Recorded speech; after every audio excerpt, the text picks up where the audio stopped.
In video games, there are a lot of worlds that are beautiful, magnificent, and small, massive, but the genre of open world games lets you see the full universe in a certain boundary, but of what the world has in store for you.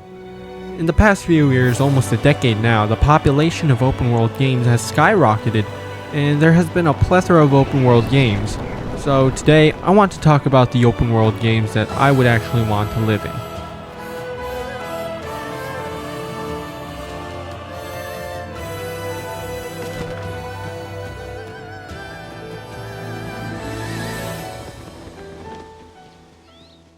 Starting with Zelda Tears of the Kingdom.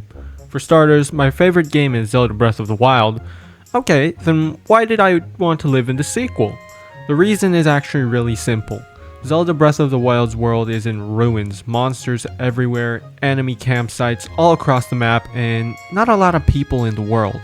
There are villages and villagers, but most of them are in some trouble, so I have to solve their problems all by myself. And the world itself is quite lonely. Of course, that is one of the aspects that I love about the game, but I really wouldn't want to be out all alone in the wild and have to fight with monsters all day. That's the reason I want to live in Tears of the Kingdom's world. For starters, the Sky Islands are so beautiful, it would be perfect for a vacation in a place that you could just go and chill. Yeah, actually, it is kind of like a resort. There are swimming pools and service robots, an ice mountain for the summer, build your own boat area, and it won't have frame drops in real life. So you won't need to buy a Nintendo Switch 2 edition. Which is bullshit, but I mean, I'm still gonna buy it. Anyways, after I make a world record for the highest bungee jump in history, I can meet the reason I chose this game over the prequel. The world is full of monsters and shrines like the first game, and a lot of harsh terrain going up the sky and descending down into the depths. But the reason this game is better to live in than Breath of the Wild is because you don't have to do it all alone.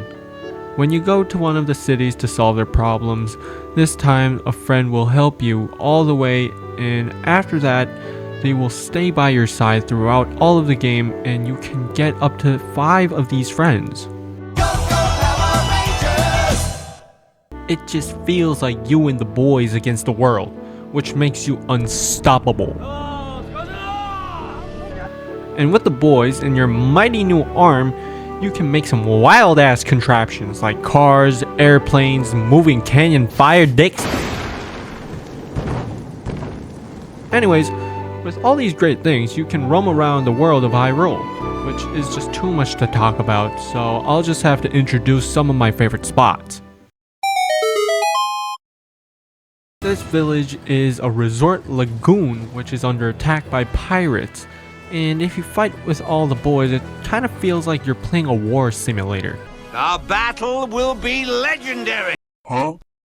The next place is Satori Mountain, and it's not because you can see a deer that looks cool in a video game but wouldn't want to see in person because it looks fucking horrifying. It's because there are blossom trees all year long. Introverts like me never go outside, so we always miss the blossom season. But in here, we can see them whenever from my house. Yes, I'm not going outside either. The final place is Link's house in Hateno Village, because I just like to think that Link and Zelda had a newlywed thing going on and lived peacefully together for some time. And if you have the save data for beating Breath of the Wild's Champion Ballad DLC, there is a picture on the wall of the group photo, and it just makes my heart flutter.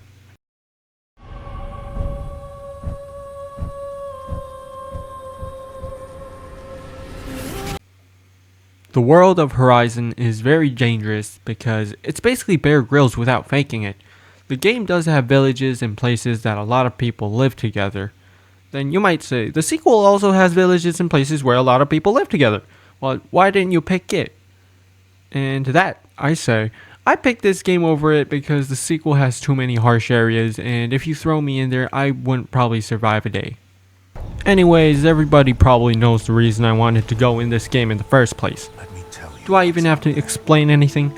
The world of Horizon Zero Dawn is full of robot dinosaurs, which some of them you can ride. I should just stop the explanation right here, but just the fact that you can play prehistoric GTA Cyberpunk and hijack roaming animal machines, and in the sequel you can even ride a pterodactyl, is just fucking amazing. You need to try it for yourself.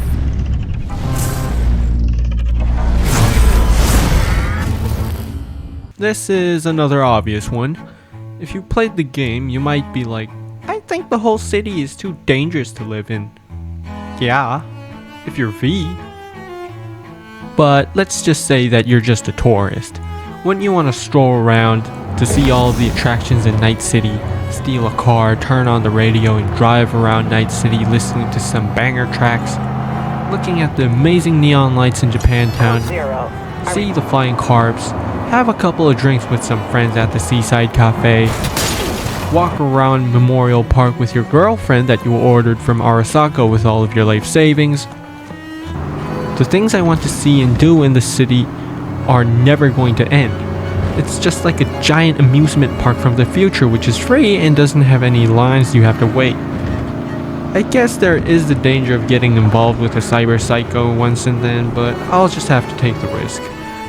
And if you played the DLC and you're a psycho yourself, you can go into Dogtown for the rest of us. And if you're a non-gamer that didn't play the game and only watched the Edge Runner anime, you can hop in the car and wait until the song plays and weep while wearing the David jacket that you can get from a mission. Cyberpunk is truly a game for everybody. The world was made with creativity and imagination of what a future dystopia city would look like. And if you want to know what being a cyber psycho feels like yourself, you can go into the 1.0 version. Now that's truly some psychotic shit.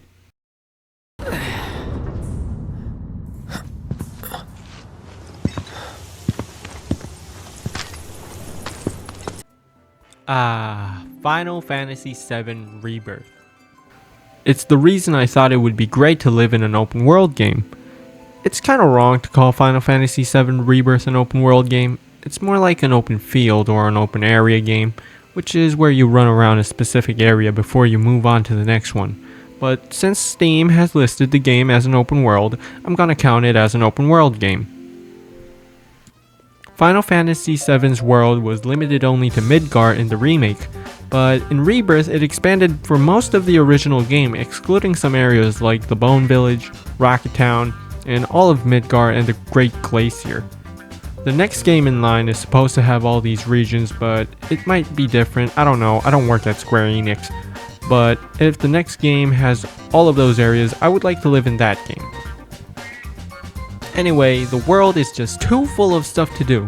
I can already name a bunch of things that I want to do on the top of my head. Do I even have to say anything about the Gold Saucer? The whole thing is basically Chuck E. Cheese on steroids. I especially want to play the 3D Brawler minigame and the bike race one. Stay at the haunted hotel, ride the transporting lift, try to go backwards on it. Come on, if you played the game, we all tried it.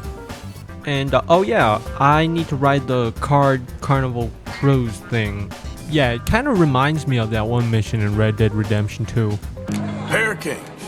Very good, but not good enough. Shit. And play Queen's Blood, because I'm an Asian, and that means I'm born a master of card games. But I did fail my math test, so that's why I'm recording in a trash can right now. I got disowned. Also, not only does Final Fantasy VII Rebirth have fun places to visit, but it also has a tropical resort and a beach with babes having swimsuit contests. It's basically fucking paradise.